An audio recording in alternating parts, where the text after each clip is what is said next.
What if I told you that one of the most powerful empires of the ancient world, an empire mighty enough to challenge Egypt, disappeared so completely that even historians couldn't prove it existed for centuries? Today, we're uncovering how the Hittite Empire collapsed so fast it practically vanished overnight. If your history books made it sound like the ancient world was just Egypt, Mesopotamia, and maybe Greece, you're not alone.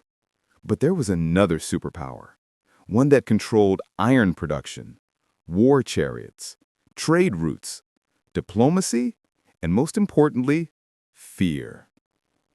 And yet, around 1200 BCE, it was gone. No final battle recorded, no last king described, no single cause we can point to with absolute certainty, just silence. This is the story of the empire Egypt respected and deeply feared. To understand the scale of their disappearance, we need to understand how strong they were. The Hittites ruled from their capital, Hattusa, located in modern-day Turkey. This wasn't a small kingdom, it was a superpower, controlling central Anatolia, northern Syria, parts of the Levant, and major trade routes connecting the ancient world. Their empire stretched over hundreds of thousands of square kilometers, making them one of the three major powers of the Late Bronze Age, alongside Egypt and Assyria.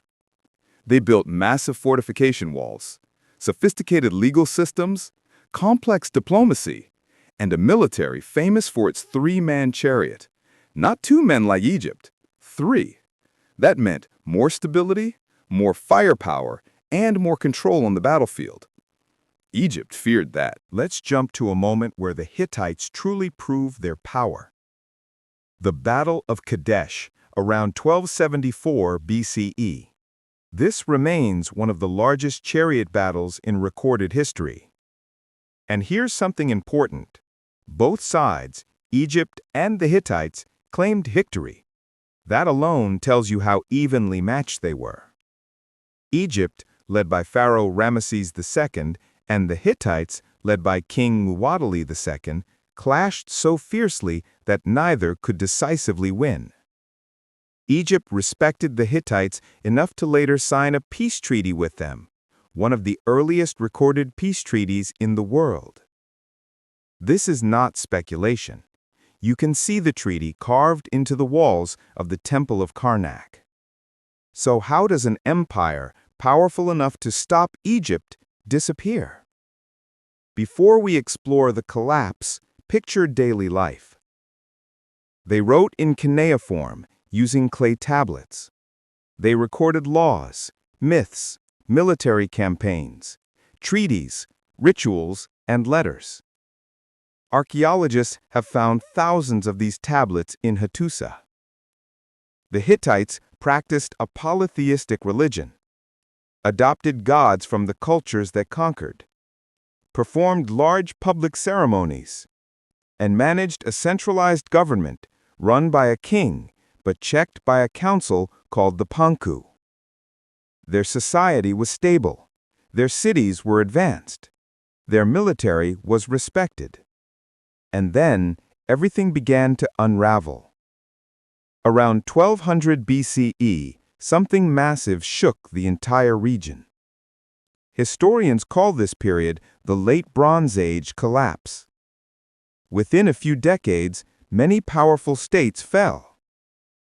Mycenaean Greece, Ugarit, the Kassite Kingdom, the Hittite Empire, and parts of the Levant. Now, here's where I must be crystal clear. No single cause has been confirmed as the universal reason. Experts agree it was a combination of multiple pressures hitting at once. Let's break down the most strongly supported factors one by one. Archaeological evidence, like sediment analysis and pollen studies from the eastern Mediterranean, shows long periods of drought during this time.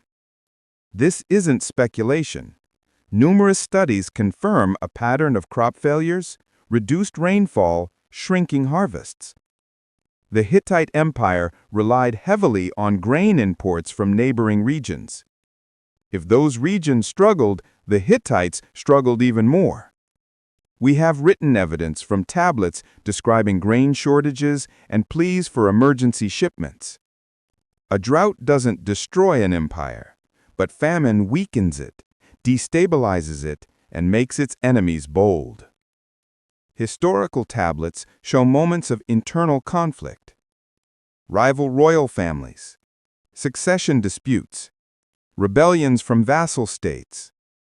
The Hittite Empire was huge, and huge empires are hard to manage. If local governors stopped obeying, or if regional powers sensed weakness, the empire could fracture quickly. This is confirmed by letters found at Ugarit and Hattusa showing political tension. Again, none of this alone ends an empire, but it adds pressure. While the Hittites dealt with famine and internal issues, enemies closed in. To the east, Assyria was rising, becoming increasingly powerful. To the west, rebellious states began resisting Hittite control. To the south, Egypt remained a constant rival. And then came another force. The Sea Peoples are one of the greatest mysteries in ancient history. We know they existed because Egypt recorded battles with them in inscriptions. What we cannot confirm, exactly who they were, exactly where they came from, or their exact role in the Hittite collapse. What we do know from archaeology and Egyptian records, they caused major destruction along the eastern Mediterranean. Many coastal cities collapsed during this period.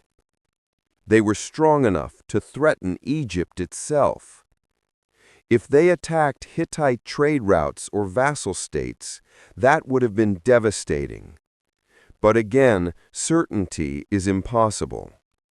We know they were a problem, but we cannot claim they destroyed Hattusa without direct evidence. Now we reach the most dramatic part of the story. Archaeology shows that Hattusa was destroyed by fire. This is confirmed by burned debris in the ruins. But here's the key detail. Hattusa was abandoned before it was burned. When excavators uncovered the city, they found no bodies, no weapons scattered around, no signs of a final desperate battle.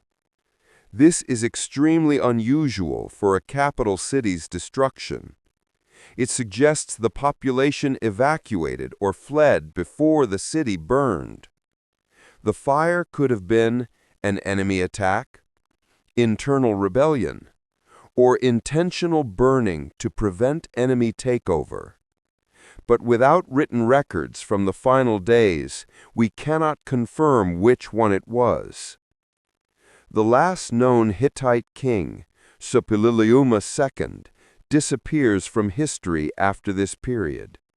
We have no text describing his final days. This absence is haunting. So where did the Hittites go? They didn't vanish as a people. Instead, they fragmented into smaller states known as the Neo-Hittite kingdoms in southeastern Turkey and northern Syria. These smaller states survived for centuries, but the empire itself never returned. Assyria eventually conquered most of these remaining regions. The great Hittite superpower was gone. From the outside, the collapse looks sudden because written records stop abruptly. Cities were abandoned quickly. Trade networks halted. Political letters simply end. It's like watching a movie that cuts to black before the final scene. But historians believe the collapse wasn't a single dramatic event. It was the result of decades of pressure finally becoming too much. Here's the twist. For centuries, scholars weren't even sure the Hittite Empire existed. They were mentioned in the Hebrew Bible, but without physical evidence. Some historians thought they were just a small tribe. Then, in the 19th and early 20th centuries, archaeologists excavated Hattusa and discovered tens of thousands of tablets. Suddenly, a forgotten superpower emerged from the ground, a civilization Egypt feared, resurrected by archaeology. The Hittites built a mighty empire. They fought Egypt to a standstill.